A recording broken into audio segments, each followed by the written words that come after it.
வணக்கம், welcome to mango city kitchen. இன்றைக்கி நம்ம பார்க்க போகிறது நம்ம உடம்புக்கு எதிர்ப்பு சக்தியை தரக்கூடிய 3 ரெசிபீஸு.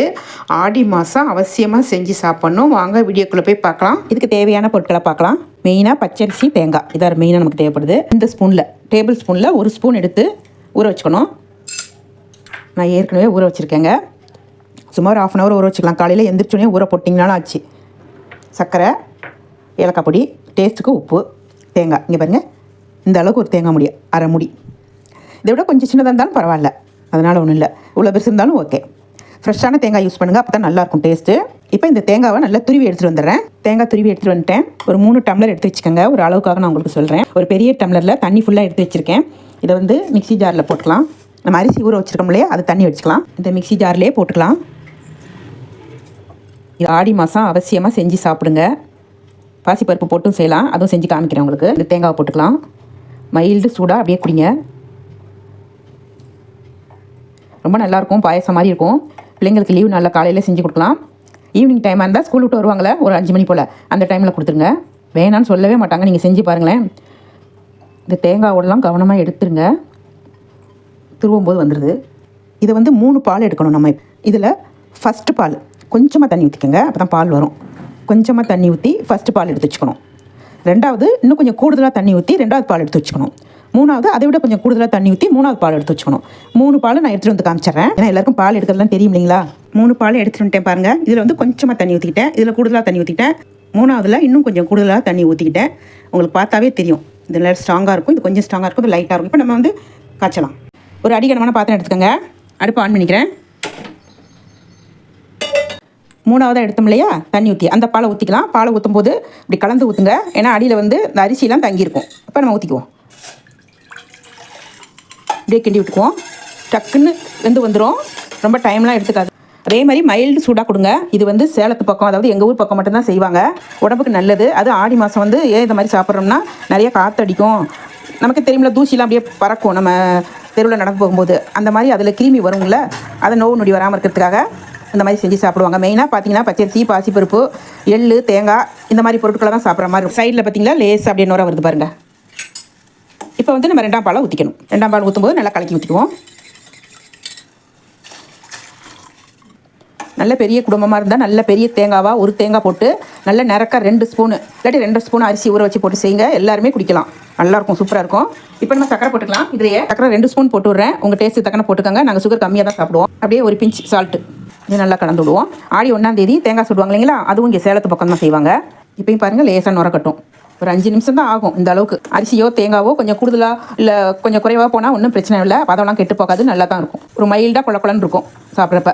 நீங்கள் ஒரு முறை செஞ்சு கொடுத்து பாருங்களேன், மறுபடியும் கேட்பாங்க. அந்த அளவுக்கு நல்லாயிருக்கும். இப்போ 3வது பால் ஊற்றிக்கலாம். அவசியமாக கலந்து ஊற்றுங்க, அடியில் வந்து அரிசி மவுனிக்கும். இப்போ நல்லா கலந்து விட்டுக்குவோம். பிடிச்சிச்சின்னா கொஞ்சமாக ஏலக்காய் அப்படி போட்டுக்கோங்க, வேணான்னா விட்டுறலாம். இப்போ ஒரு நுர கட்டி வரும், உங்களுக்கு காமிக்கிறேன், அதான் பதம். இப்போ பாருங்கள், குழப்பலன்னு வந்துருச்சு பாருங்கள். பாயசம் பதத்துக்கு வந்துடும். அதேமாதிரி கிண்டிக்கிட்டே இருங்க. டக்குன்னு செஞ்சிடலாம். உங்களுக்கு புரியறதுக்காக நான் இப்படி சொல்லித்தரேன். டக்குன்னு செஞ்சிடலாம். புது தேங்காவாக யூஸ் பண்ணுங்கள், அதான் நல்லது. புது பொண்ணு மாப்பிள்ளை ஆடி மாதம் அழைப்பாங்க இல்லைங்களா, அப்போ செஞ்சு கொடுப்பாங்க. இதை வந்து நம்ம இறக்கி வச்ச பிறகு கொஞ்சம் நெய்யில் முந்திரி, திராட்சை எது வேணால் தாளித்து போட்டு நம்ம கொடுக்கலாம். மாப்பிள்ளைங்களுக்கெல்லாம் கொஞ்சம் ஸ்பெஷலாக தானே கொடுப்பாங்க, அந்த மாதிரி கொடுக்கலாம். இல்லை நம்ம குடிக்க வந்து டக்குனு இப்படி எடுத்து குடிச்சிக்கலாம். இதை பாருங்கள், நுர கட்டி வருது, அது எனக்கு திக்காகவும் ஆயிடுச்சு பாருங்கள், பாயசம் போல். இதான் பதம், பார்த்துக்கோங்க. நல்லா காமிக்கிறேன். அவ்வளோதான். இதை அப்படியே அடுப்பை ஆஃப் பண்ணிடலாம். நம்ம இதுக்கு மேலே நம்ம வந்து கொதிக்க விடக்கூடாது, எண்ணெய் பிரிஞ்சிடும். இதை பாருங்கள், இதே குழப்பலன்னு இருக்கு பாருங்கள். வீடியோ தொடர்ந்து பார்த்துக்கிட்டே இருங்க. அடுத்து உங்களுக்கு வந்து இதே மாதிரி பாசி பருப்பில் எப்படி செய்யறதுங்கிறது காமிக்கிறேன். அதுவும் செம்ம டேஸ்ட்டாக இருக்கும். பாசி பருப்புக்கே ஒரு சுவை இருக்கும் இல்லைங்களா, இனிப்பு தன்மை, அதுவும் நல்லாயிருக்கும். அது செஞ்சு காமிக்கிறேன் உங்களுக்கு. ஆடி மாதம் தான் செஞ்சு சாப்பிடணும்னு இல்லை, எப்போ வேணால் நமக்கு பிடிச்சிச்சின்னா செஞ்சு சாப்பிட்லாம். செஞ்ச உடனே சாப்பிட்ணும் சூடாக. அரிசியில் செஞ்ச ஆடிப்பால் ரெடி. இப்போ பாசிப்பருப்பு ஆடிப்பால் செய்யலாம். அதுக்கு தேவையான பொருட்கள் சொல்கிறேன் பாருங்கள். பாசிப்பருப்பு, தேங்காய் அரை மூடி எடுத்து வச்சுருக்கேன். இனிப்புக்கு சக்கரை எடுத்து வச்சுருக்கேன். உங்களுக்கு வந்து வெல்லம் போடுறதுனாலும் போட்டுக்கலாம், நாட்டு சக்கரை போடுறதுனாலும் போட்டுக்கலாம். டேஸ்ட்டுக்கு சால்ட்டு, ஏலக்காய் தூள் கொஞ்சம் எடுத்து வச்சுருக்கேன். இப்போ நம்ம பாசிப்பருப்பை வறுக்கலாம். அடுப்பு ஆன் பண்ணி ஒரு இரும்பு தவா வச்சுருக்கேன், சூடு ஏறட்டும். உங்களுக்கு ஒன்று சொல்கிறேன் பாருங்கள். இந்த இரும்பு தவா, இந்த இது பாருங்கள், இது வந்து பந்தோசை செய்யலாம், தாளிக்க வச்சுக்கலாம், ஏதாச்சும் இந்த மாதிரி வறுக்கிறதுக்கு வச்சுக்கலாம். இல்லாட்டி காய் ஏதாச்சும் மத்தியானம் மிஞ்சிருச்சுன்னா அதில் போட்டு சூடு பண்ண வச்சுக்கலாம். நல்லா இருக்குது.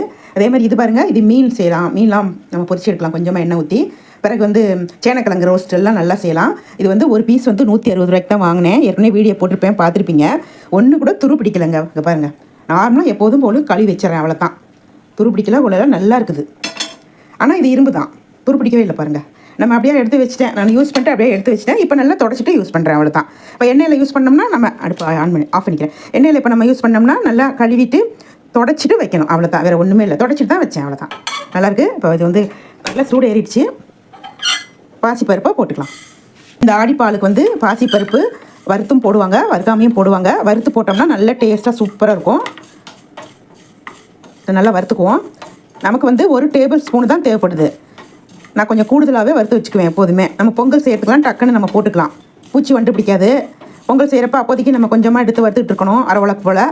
இதுனா கொஞ்சம் நம்ம செஞ்சு வச்சுக்கிட்டோம்னா டக்குன்னு யூஸ் பண்ணிக்கலாம். நான் எப்போதுமே கொஞ்சம் செஞ்சு வச்சுக்குவேன். அதனால சரி வறுக்கணும், கொஞ்சம் கூட போட்டு வறுத்துக்கலான்ட்டு. நல்லா வாசனை வரணும், கொஞ்சம் லைட் ப்ரௌன் ஆகட்டும், ரொம்ப தீச்சு விட்ற வேண்டாம். அடுப்பு நல்லா சூடாகிடுச்சு, நான் ஆஃப் பண்ணிடுறேன். அந்த சூடே போதும், ஏன்னா அந்த இரும்பு பாத்திரம்லாம் நல்லா சூடு எடுத்துக்கும். அந்த சூட்லேயே தான் நான் வறுக்கிறேன். எனக்கு தெரியுது நல்லா பொரிஞ்சிருக்கிறது, லேசாக கலர் மாதிரி வந்திருக்குது. இதுவும் சூப்பராக பாயாசம் போல் இருக்கும். நீங்கள் செஞ்சு கொடுத்து பாருங்களேன், பிள்ளைங்க வேணான்னு சொல்ல மாட்டாங்க. சாயந்தரம் ஈவினிங் வரும்போது சும்மா எண்ணெய் பதார்த்தமே கொடுக்குறதுக்கு இந்த மாதிரி நீங்கள் செஞ்சு கொடுக்கலாம். டயர்டாக வருவாங்க இல்லையா, அப்போ ஒரு டம்ளர் கொடுத்தோம்னா சூப்பராக குடிச்சிட்டு அதுக்கு பாட்டுக்கு விளையாட போயிருங்க. பாசிப்பருப்பு வயிற்றுக்கு நல்லது, தேங்காய் பால் நல்லது, எல்லாமே நல்ல பொருட்கள் தான். இது ரெடி ஆகிட்டு இதை அப்படியே நம்ம ஒரு பிளேட்டில் போட்டு ஆரம்பிச்சுக்கலாம். பாருங்கள், அப்படியே சமையலும் பண்ணிக்கிட்டே இருக்கேன். ஆறிடுச்சு. இதுலேருந்து டேபிள் ஸ்பூன், நீங்கள் பாருங்கள், டேபிள் ஸ்பூனில் 1 ஸ்பூன் எடுத்து போட்டுக்கலாம். அளவுக்காக உங்களுக்கு சொல்கிறேன். நல்லா 2 தடவை கழுவிட்டு தண்ணி ஊற்றி ஊற வச்சுக்கலாம். இங்கே ஊற வச்சுருக்கேன் பாருங்கள். ஒரு 1/2 அன் ஹவர் இல்லாட்டி ஒரு 1/4 மணி நேரம் ஊற வச்சா கூட போதும். பாசிப்பருப்பு டக்குன்னு ஊறி வந்துடும் உங்களுக்கு. இப்போ இந்த தேங்காவை துருவிட்டு வந்துடுறேன். ஒரு மிக்ஸி ஜார் எடுத்து வச்சுருக்கேன். இதில் வந்து நம்ம ஊற வச்சுருந்தோம் இல்லைங்களா, பாசிப்பருப்பு வறுத்தது, அதை தண்ணி வடிச்சிட்டு வந்துட்டேன். அதை இதில் அப்படியே போட்டுக்கலாம். சுலபமாக செஞ்சிடலாம். உங்களுக்கு நான் தெளிவாக தெரியறதுக்காக இப்படி காமிக்கிறேன். அதனால் உங்களுக்கு ப்ராசஸ் நீளமாக இருக்க மாதிரி இருக்கும். டக்குன்னு செஞ்சிடலாம். இதுலேயே நம்ம தேங்காவும் போட்டுக்கலாம். நல்ல பெரிய குடும்பமாக இருந்தால் நல்ல பெரிய தேங்காய் ஒன்று போட்டு ஃபுல்லாக 2-3 ஸ்பூன் பாசிப்பருப்பு போட்டு செஞ்சு பாருங்கள், அவ்வளோ சூப்பராக இருக்கும். ஆனால் அவசியமாக மைல்டு சூடாக குடிங்க, அப்போ தான் டேஸ்ட்டாக இருக்கும். 3 டம்ளர் எடுத்து வச்சுருக்கேன் உங்களுக்கு புரியறதுக்காக. இப்போ தண்ணி எடுத்து வச்சுருக்கேன் ஒரு பெரிய டம்ளரில். கொஞ்சமாக தண்ணி ஊற்றி ஃபஸ்ட்டு பால் எடுத்துக்கோங்க. இன்னும் கொஞ்சம் கூடுதலாக தண்ணி ஊற்றி 2வது பால், இன்னும் கொஞ்சம் கூடுதலாக தண்ணி ஊற்றி 3வது பால். 3 பால் எடுத்துகிட்டு வந்துடுறேன். ஏன்னா ஃபஸ்ட்டு பால் நல்லா திக்காக இருக்கணும், அதனால கொஞ்சமாக தண்ணி ஊற்றி எடுத்து 3 பால் எடுத்துகிட்டு வந்துட்டேன் பாருங்கள். இது நல்லா திக்காக இருக்கும். இது கொஞ்சம் தண்ணி ஊற்றுறது, கொஞ்சம் நிறையா தண்ணி ஊற்றுறது. இந்த 2 ஆடிப்பாலுக்குமே நம்ம தண்ணி ஊற்றி பால் எடுக்கிறோம் இல்லைங்களா, அதில் இந்த டம்ளரில் 1 டம்ளர் நம்ம எடுத்தோம்னா நார்மலான குழகுழப்பாக இருக்கும் ஆடிப்பால். இல்லை கொஞ்சம் கம்மி பண்ணி எடுத்துக்கிட்டிங்கன்னா ஆடிப்பால் வந்து கொஞ்சம் திக்காக இருக்கும். உங்களுக்கு அளவுக்காக நான் சொல்கிறேன். தண்ணி கூட போயிடுச்சேன்னு நினச்சிங்கன்னா கொஞ்சம் தண்ணியாக இருக்கும், குழக்குழப்பு. கொஞ்சம் தண்ணி கொஞ்சம் கம்மி பண்ணி ஊற்றி பால் எடுத்திங்கன்னா குழக்குழன்னு இருக்கும். ஸ்பூனில் கூட எடுத்து சாப்பிட்லாம், அந்த பதத்தில் இருக்கும். அடுப்பை ஆன் பண்ணி ஒரு அடிகனமான பாத்திரம் வச்சுக்கிறேன். இப்போ 3வது பால் எடுத்துக்கிறேன். நல்லா கலந்துக்கலாம். அடியில் நிற்கும், அப்படியே ஊற்றிக்குவோம், அப்படியே கிண்டி விடுவோம். இது ஒரு நிமிஷம், ஒரு அப்ராக்சிமேட்டாக அளவு சொல்கிறேன், டக்குன்னு ரெடி ஆயிடும், குழக்குழன்னு ரெடி ஆயிடும். அப்படியே 2வது பால் இப்போ எடுத்திருக்கேன். இதையும் நம்ம நல்லா கலந்துக்குவோம்.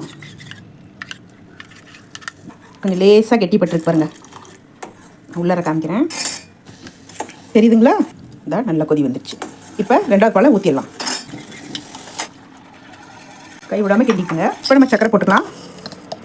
நான் 2 ஸ்பூன் போட்டு விட்றேன், உங்களுக்கு தக்கன போட்டுக்கோங்க. நாங்கள் சுகர் கம்மியாக தான் யூஸ் பண்ணுவோம். சால்ட்டு டேஸ்ட்டுக்கு ஒரு பிஞ்ச், அவ்வளோதான்.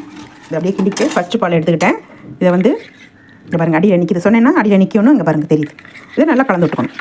இது 1 நிமிஷம் கொதிக்கட்டும். பாருங்கள், குழக்குழன்னு வந்திருக்கு, இப்படியே பொங்கி வருது. நல்லா ஒரு கொதி வந்துருக்கு பாருங்கள். இந்த மாதிரி நல்லா கொதிச்சு வரணும். இப்போ நம்ம 3வது பாலை ஊற்றிடலாம். ஏலக்காய் பிடிக்கும்னா கொஞ்சம் ஏலக்காய் போட்டு விட்டுக்குங்க. ஏலக்காய் பொடி ஒரு 1/4 ஸ்பூன் கொஞ்சமாக போட்டு விட்றேன். இப்போ நம்ம வீடியோ எடுக்கிறதுக்காக இந்த பக்கம் அந்த பக்கம் பார்த்து இடிச்சிடாமல் இந்த இது ஹேண்டில் சில நேரம் நம்ம கவுத்து விட்ருவோம் செய்யும்போதே. ஹேண்டில் பாத்திரம் வச்சுருந்தா கொஞ்சம் கவனமாக இருக்கணும். இப்படி பார்த்து பொறுமையாக செய்கிறேன்னா அதனால் கொஞ்சம் டைம் எடுக்குது. இல்லாட்டி 5 நிமிஷம் கூட ஆகாது, டக்குன்னு நம்ம செஞ்சிடலாம். இப்போ பாருங்கள், குழப்பம் எப்படி வந்துருச்சு பாருங்கள். முதக்கி இப்போ எப்படி வந்துச்சு பார்த்தீங்களா? அதே மாதிரி இப்போ ரெடி ஆகிடுச்சு. இதோ காமிக்கிறேன். இங்கே பாருங்கள், நுர கட்டி வந்துருச்சு. அவ்வளோதான், ஆஃப் பண்ணிக்கலாம். நம்ம இதுக்கு மேலே நம்ம வந்து ஆஃப் பண்ணிட்டேன். கொதிக்க விடக்கூடாது, எண்ணெய் பிரிஞ்சு வந்துடும். அவ்வளோதான். ரெடி ஆயிடுச்சு. இதிலே நம்ம வந்து புது மாப்பிளைக்கெலாம் கொடுக்கும்போது மேலே நெய்யில் முந்திரி, திராட்சை, பாதாம், பிஸ்தா எது வேணால் போட்டு ஃப்ரை பண்ணி அதில் மேலே போட்டு கொடுத்துடணும். இதில் வந்து நம்ம சர்க்கரை போட்டு செஞ்சுருக்கோம். சர்க்கரைக்கு பதிலாக வெல்லம் போட்டும் செய்யலாம். ஏற்கனவே நான் வெல்லம் போட்டு செஞ்சு வீடியோ போட்டிருக்கேன். அதோட லிங்க் டிஸ்கிரிப்ஷன் பாக்ஸில் கொடுக்குறேன். எண்ட் ஸ்க்ரீன்லேயும் போட்டு வைக்கிறேன். நீங்கள் அதையும் ட்ரை பண்ணி பாருங்கள். அப்படியே தொடர்ந்து பார்த்துக்கிட்டே இருங்க. இன்னொரு ரெசிப்பியும் செஞ்சு காமிக்கிறேன். இந்த 3 ரெசிப்பியையுமே நீங்கள் ஆடி மாதம் அவசியமாக செஞ்சு சாப்பிடுங்க. உடம்புக்கு அவ்வளோ நல்லது. 3ஆவதாக பார்க்க போகிறது ஆடி கும்மாயம். எப்படி செய்யறதுன்னு பார்க்கலாம். அடுப்பு ஆன் பண்ணி ஒரு அடிகனமான பாத்திரம் வச்சுக்கலாம். இதுக்கு நம்ம ஒரு உலக்கு வெள்ளை உருண்டை உளுந்து எடுத்துருக்கேன். கருப்பு கூட யூஸ் பண்ணிக்கலாம், நம்ம இஷ்டம்தான். அப்படியே வறுத்து எடுத்துக்குவோம். ஒரு கோல்டன் கலர் வர மாதிரி வறுத்து எடுத்துக்கலாம். ரொம்ப செவந்து போக வேண்டாம், ரொம்ப வெள்ளையாகவும் இருக்க வேண்டாம். அப்படியே காமிக்கிறேன். உளுந்து நல்லா செவந்து வருது. இந்த தவாவில் போடும்போது நல்லா ஹையில் வச்சுக்கோங்க. அதுக்கப்புறம் கொஞ்சம் மீடியம் பண்ணிக்கோங்க. அடுப்பை நல்லா பதமாக ஃப்ரை பண்ணி எடுக்கலாம். கை விடாமல் தான் நம்ம வறுக்கணும், இல்லாட்டியும் தீஞ்சு போகும். நல்லா உளுந்து வாசனை வருது. கலர் பார்த்திங்களா, உங்களுக்கு லைட் ப்ரௌனாக லேஸாக இருக்குது. கோல்டன் கலராக ஆயிருக்கு பாருங்கள். எடுத்துடலாம். தெரியுதுங்களா? எடுத்து போட்டுக்கலாம். இதே பாத்திரத்தை ஆற போட்டுக்கலாம். இதே பாத்திரத்தில் நம்ம எதில் எடுத்தோமோ அதே உலக்கில் 1/4 உலக்கு பாசிப்பருப்பு போட்டுக்கலாம். இதையும் ஃப்ரை பண்ணி எடுத்துக்குவோம். இங்கே பாருங்கள், நல்லா ஃப்ரை ஆகிடுச்சு. ஒரு பாத்திரத்தில் இதையும் அது மேலே அப்படியே கொட்டிடுவோம். ஆறட்டும். இதிலையே உளுந்து எடுத்தோமோ அதுலேயே 1/4 அளவு பச்சரிசி நல்லா பொரிய விட்டு வறுத்துக்கணும். இந்த பொரியரிசி மட்டும் கரெக்டாக கவனமாக பொரிக்கணும். எப்படின்னு கேட்டிங்கன்னா, நல்ல பாத்திரம் வந்து நல்லா சூடாக இருக்கணும். அப்போ தான் இது பொரிஞ்சு வரும். இந்த பாத்திரம் சூடு இல்லைன்னா பொரியாது. கலர் மட்டும் ப்ரௌனாக மாறிக்கிட்டே தான் போகும். இப்போ பாருங்கள், நல்லா பொரிஞ்சு வருது பாருங்கள். நல்லா வெள்ளையாக வருது பாருங்கள். அடுப்பை ஆஃப் பண்ணிடுறேன். ஹீட் கரெக்டாக இருக்குது, இதுவே போதும். பாருங்கள், நல்லா பொரிஞ்சு வந்துட்டு பாருங்கள்.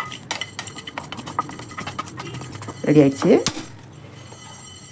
இதையும் இது மேலே போட்டுருவோம். நல்லா ஆற விட்டுக்குவோம். கொஞ்சம் ஆற விட்டுக்குவோம். ஆறினோடனே நம்ம நல்லா மையாக அரைச்சிக்கலாம். இந்த பொடி மட்டும் செஞ்சு வச்சுக்கிட்டிங்கன்னா ஒரு 4-5 மாதம்னாலும் கெட்டே போகாது. உங்களுக்கு காமிக்கிறேன் பாருங்கள். நான் இங்கே பாருங்கள், 4-5 மாதம் ஆச்சு, அப்படியே இருக்குது. பூச்சி வண்டு எதுவுமே வராது. இங்கே பாருங்கள், எழுதி வச்சுருக்கேன் ஆடி கும்மாயம் மாவுன்னு. யாராச்சும் கெஸ்ட்டு வந்தாங்கன்னா டக்குன்னு கேசரி மாதிரி செஞ்சு கொடுத்தாலாம் நல்லா டேஸ்ட்டாகவும் இருக்கும். நீங்கள் கொஞ்சம் செஞ்சே நிறையா வச்சுக்கோங்க. கொஞ்சம் ஆறிடுச்சு. அப்படியே மிக்ஸி ஜாரில் போட்டு நல்லா பொடிச்சிட்டு வந்துடுறேன். இங்கே பாருங்கள், ஜல்லடையில் நல்லா சளிச்சிக்கோங்க. இந்த கண் வந்து சின்னதாக இருக்கணும். நம்மள்கிட்ட இருக்கிறதுலே நல்லா கண் சின்னதாக இருக்கிற மாவு ஜலிக்கிறோம் இல்லைங்களா, அதில் எடுத்துக்கோங்க. நல்லா 2-3 தடவை அரைச்சி சளிச்சு எடுத்துகிட்டு வந்துடுறேன் நான். இது பிஜிஎன் கம்பெனி மிக்ஸி தாங்க, நல்லா அரைக்குது. அரைச்சிட்டு வந்துட்டேன். இந்த அளவுக்கு இருக்குது. நல்லா ஜலிச்சுட்டு இன்னொரு தடவை நம்ம அரைச்சிக்கலாம். இது பாருங்கள் எவ்வளோ நல்லாயிருக்கு. இது இன்னொரு தடவை போட்டு நல்லா அரைச்சி வந்துடுறேன். இதை இவ்வளோ கசிடு வந்துருக்குது. இதையும் ஒரு சுற்றி அரைச்சிட்டு வந்துடுறேன். இப்போ 2வது தடவை பாருங்கள்.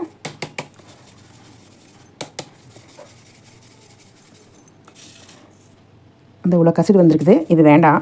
இந்த மாவை எல்லாத்தையும் போட்டு ஒரு சுற்றிட்டு வந்துடுறேன். சொல்லிட்டேன் பாருங்கள். நல்லா நைஸாக இருக்கணும். அப்போ தான் நம்ம கிண்டி எடுக்கும்போது அந்த அசோக்கா மாதிரி இருக்கும்.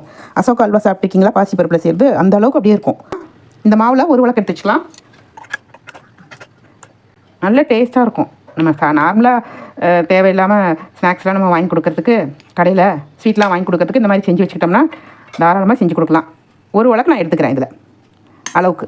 இதில் இப்போ வெல்லமும் ஒரு உலக்கு எடுத்துக்கலாம். இது நான் உருண்டை வெல்லம் நுணுக்கி வச்சுருக்கேன். பனை வெல்லம் இருந்தாலும் போட்டுக்கோங்க.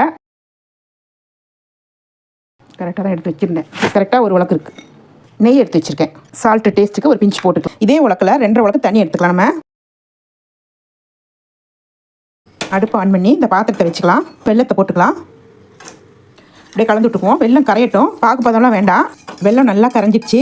அடுப்பை ஆஃப் பண்ணிட்டேன். இப்போ ஒரு வார்ப்பு சட்டி எடுத்து வச்சுக்கிறேன். அடுப்பை இப்போ வந்து ஆன் பண்ணல, சும்மா தான் வச்சுருக்கேன். நீங்கள் இந்த சட்டி இல்லைன்னா எது வேணால் வச்சுக்கோங்க. நல்லா அடிகனமான பாத்திரமாக வச்சுக்கோங்க. இந்த வெள்ளை தண்ணியை அப்படியே வடிகட்டி ஊற்றிக்கலாம். தூசு மண்ணெல்லாம் இருக்கும், அதுக்கு தான் நம்ம வடிகட்டுறோம். மாவை போட்டு அப்படியே கிண்டிக்குவோம். விஸ்க் வச்சுக்கோங்க, கொஞ்சம் ஈஸியாக இருக்கும், கட்டிப்படாமல் வரும். நல்லா கலந்துக்கிட்டு அடுப்பு ஆன் பண்ணிக்குவோம். பனவெல்லம் போடுங்க, நல்லா டேஸ்ட்டாக இருக்கும். இப்போதைக்கு பனவெல்லம் இப்போ இல்லை. எதுக்குமே பனவெல்லம் போட்டால் அது ஒரு டேஸ்ட்டாக தான் இருக்கும். இப்போ அடுப்பு ஆன் பண்ணிக்கிறேன். அப்படியே கைவிடாமல் கிண்டிக்கலாம். ஒரு பிஞ்சு சால்ட்டு டேஸ்ட்டுக்கு. ஃபஸ்ட்டு கொஞ்சம் ஹையில் வச்சுருக்கேன். லேசாக கெட்டிப்படும். அப்போ நம்ம மீடியம் பண்ணிக்கலாம். ரொம்ப சுலபமாக செஞ்சிடலாம். நம்ம ஏறக்குறையா அசோக்கா அல்வா மாதிரி இருக்கும். அது பியூராக அப்படியே பாசிப்பருப்பில் செய்கிறது. இதில் நம்ம உளுந்து நிறையா போட்டு பாசிப்பருப்பு கொஞ்சம் கம்மி பண்ணி போட்டுக்கிறோம். திருச்சி தஞ்சாவூர்காரங்களுக்குலாம் அசோகா அல்வா நல்லா தெரியும். லேசாக கெட்டிப்படுது எனக்கு தெரியுது. நான் இப்போ கொஞ்சம் மீடியம் பண்ணிக்கிறேன். இப்போ ரொம்ப ஸ்லோவும் பண்ண வேண்டாம். பாருங்க தெரியுதுங்களா? இந்த இந்த இந்த வார்ப்பு சட்டி வந்து ரொம்ப தெரிக்கும்.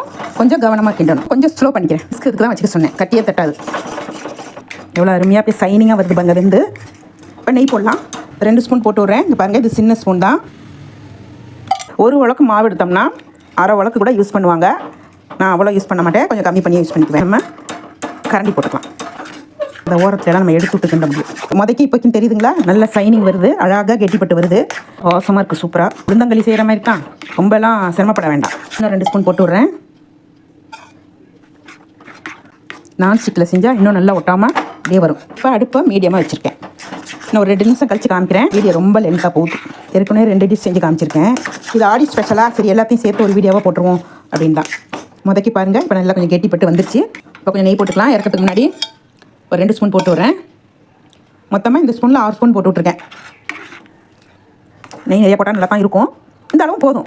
நாங்கள் நெய் எண்ணெயெல்லாம் ஓரளவு கொஞ்சம் கம்மி பண்ணி தான் யூஸ் பண்ணுவோம். ரெடி ஆகிடுச்சுங்க. எடுக்கலாம். அப்படியே நம்ம அடுப்பு ஆஃப் பண்ணிடுறேன்.